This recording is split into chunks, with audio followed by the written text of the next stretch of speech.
we get them to think through it. And when they do, our experience is they do the right thing. Because then they readjust and go, you know what? That's the way I walk through a store too, and they ought not be having that on the floor. It also includes things like crime. Someone is at an apartment complex and they get raped or shot or beaten half to death.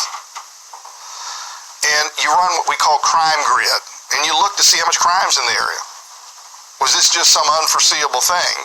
The good, no one would have thought there'd be crime there. And you find out there's all this crime been going, violent crime all around. And then you find out they got one security guard on this huge premises, and he's only there some of the time.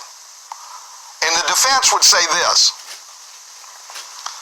well, you can't, it happens too fast.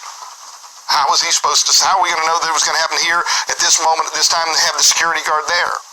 It's a very fair response. It misses the point. If you have adequate lighting and a fence and enough security walking around, guess what the criminal does? Most of the time, not always, some things really are unavoidable, but most of the time, what's he do? He says, I'll go somewhere else. That doesn't look very inviting. That looks like a place I'm going to get caught. They don't like getting, rapists don't want to get caught. Robbers and people that beat someone silly and take their wallet don't want to get caught. They want the wallet. So they go somewhere else. It's preventative medicine. We've all heard, an ounce of prevention worth a pound of cure. You're never going to stop it. It's too quick once it starts. So make it very uninviting to ever get started. And is that asking too much? When you're saying, come stay at my place, and I want all your money for all your rent to stay here, but I don't want to make the place safe for you and your kids. So that's another kind of premises liability case. And there are things fall down on people and crush them that shouldn't, and holes on property. They're all kind of premises cases.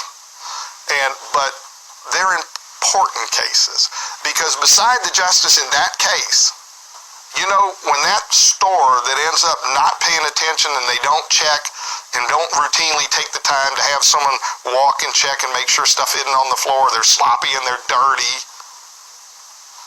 or that apartment complex that is going on the cheap and putting everyone at risk, you hit one of those justifiably on the facts and the law, and a jury from our community comes together and says, this was wrong.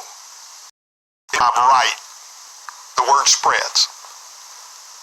And people clean their stuff up. And they make it safer. And that's good for everybody. So we do those cases, and they matter to that client, and they matter to the rest of us.